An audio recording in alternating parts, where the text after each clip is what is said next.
Most of you come to Mr. Phone for our in-depth reviews and camera comparisons. While these videos are long and detailed and include a lot of information, there is one thing that we don't generally talk too much about, which is security and privacy. Why? Because privacy, you see, is a conversation that is boring for a big chunk of the millennials. I know that you'd rather be spending time on Facebook, Instagram, or TikTok for all I know. And that is precisely why you should take this topic seriously, is because TikTok can actually use your videos for promotional purposes without your permission. Don't believe me? Well, let my friend Cody Ko explain it to you. Take over, Cody. The last couple days I've been getting tweets from people screenshotting a Facebook ad for TikTok where they used my TikTok video in the ad. And another thing, my TikToks are all private. They're all private. My profile is private. Nobody has seen those besides the millions of people that watch the video. But still, they're not public on the app at all, and yet they're being used commercially to promote their app. Thanks, Cody, and that brings us to this video where we're going to be talking about why iPhones are still better than Android phones for that one strong reason: privacy and security. Hi, I'm Ashar from Mr. Phone, and let's get down to this very serious video which requires a yellow iPhone XR to capture your attention.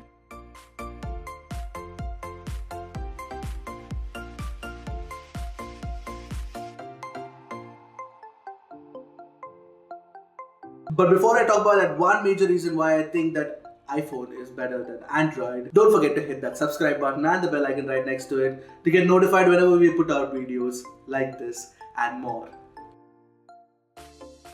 Since we started talking about how everything that you share on your favorite social media app is that company's property, let's talk about app permissions and how Android and iOS individually handle this. Okay, let's take a look at how both these ecosystems handle giving location access to the same app. In this scenario, we've taken Google Maps.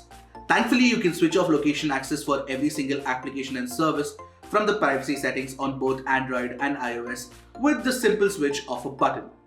Coming back to Google Maps though, you will notice that Apple gives you 3 levels of location access: always on, never, and only while the app is in use. You don't have that final granular setting on Android, but it looks like Android Q is fixing that problem as per XDA's new leak, so that's definitely a good thing. That said, an Associated Press exclusive story recently stated that Google wants to know where you go so badly that it records your movements even when you explicitly tell it not to. The article further explains, even with location history paused, some Google apps automatically store time-stamped location data without asking. For example, Google stores a snapshot of where you are when you merely open its Maps app. Automatic daily weather updates on Android phones pinpoint roughly where you are. Okay, so if you're not convinced by that Associated Press exclusive story or by whatever I am saying, do me a favor and turn off your location access for all your apps actually entirely on your Android smartphone. After a month, go to your Google account webpage and check out if Google has actually accessed your location details. One word of advice for all the Android users is that don't forget to read all the app permissions that you're giving to a particular app when you launch it for the very first time. Pray tell me, why would you want to give a game an access to your phone calls or your contacts? Yes, there are some games that actually ask for such access.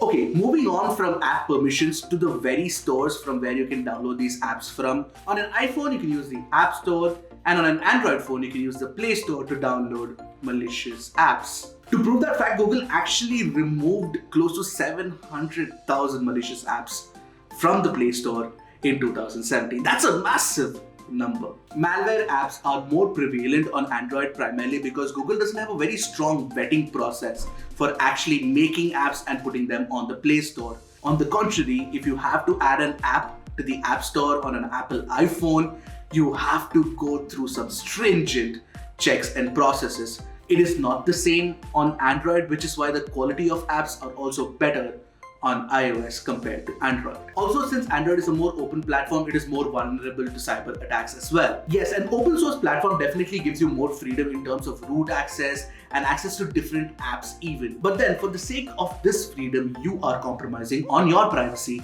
and security. Having said all that, Google has been actively working very hard to improve the security of its Android operating system. By introducing Play Protect for the Play Store, Google actually actively scans any app that you download for malicious content.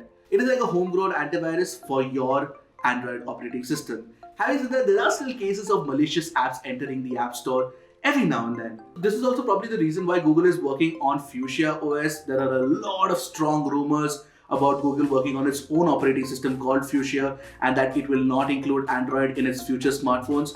Primarily because there is a possibility that Google is building Fuchsia with security at its core, which is very vital for Google at the moment. In any case, if you're using an Android phone right now, just make sure that you don't end up downloading a clone of your favorite game.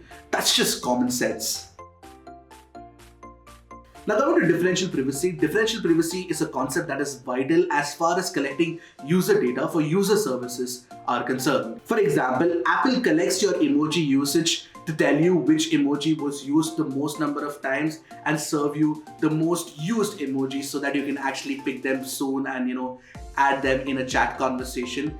And it does this without actually knowing your IP address or your device's ID, which means that it doesn't know that it was your iPhone that was actually sending this information about emoji usage. It is a slightly complex concept to explain, but an article on The Conversation does a good job of it.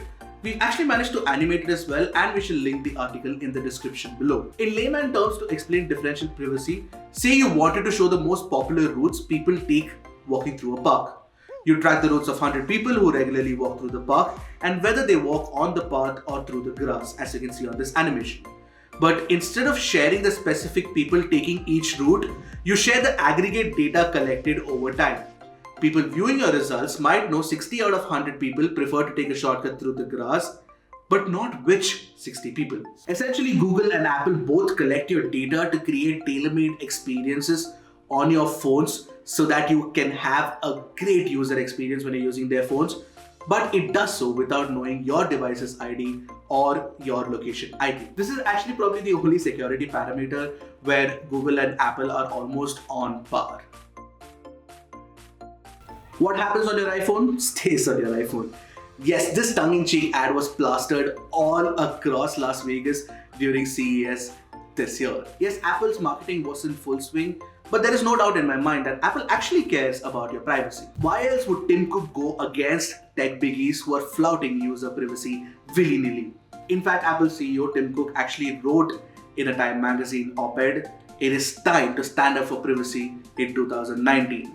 If you want an example of how much Apple cares about user privacy and security, remember that one time when Apple categorically refused to actually unlock an iPhone for the FBI? Also closer to home, there was a huge outcry about how some Android phones had actually included the UIDAI helpline number without user permission. Guess what? Apple's iPhones that weren't logged on using a Google account didn't have that number. And this, my friends, is the reason why you get a peace of mind when you're using an iPhone.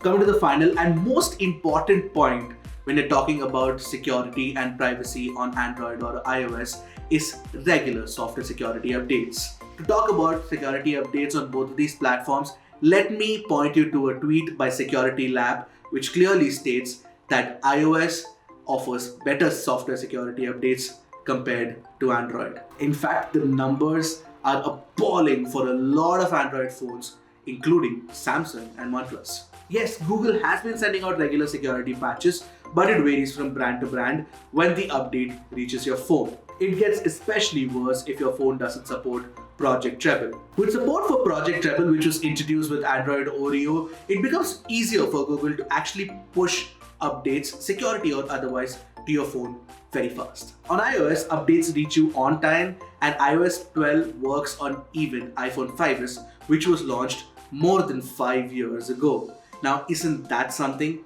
On the Android side of things, Motorola just recently started updating its 3-year-old Moto G4 Plus with Android Oreo, which is not even the latest software. Now, why am I making a big fuss about software updates?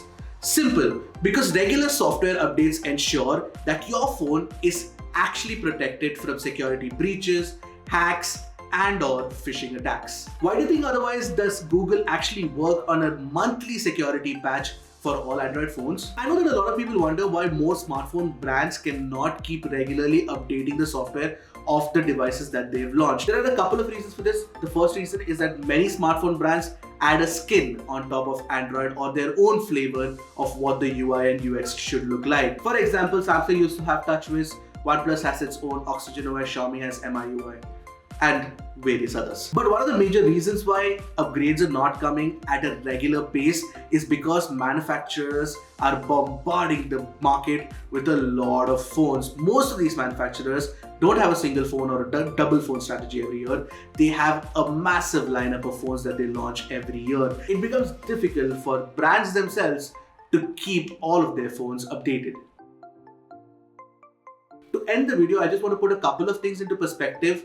Firstly, the high price that you pay for an iPhone means that you're getting a very secure platform. And secondly, the freedom offered by an Android phone is inversely proportional to how secure and private it can keep user data. I'm not saying that the iPhone is entirely secure and there is no way for anybody to hack or exploit iOS, but it is just so much more difficult to do so when compared to Android. And for an OS that has been built ground up with security at its core, iOS makes a strong case for itself. For people who want to know and read more about how security is baked into iOS, I'm actually linking a massive 95-page document in the description below. So for an Android user, my advice for you guys would be to actually keep your phone updated with the latest operating system and the latest security patches every time an OTA comes to you. Or better yet, buy a phone with stock Android like the Pixel or a Nokia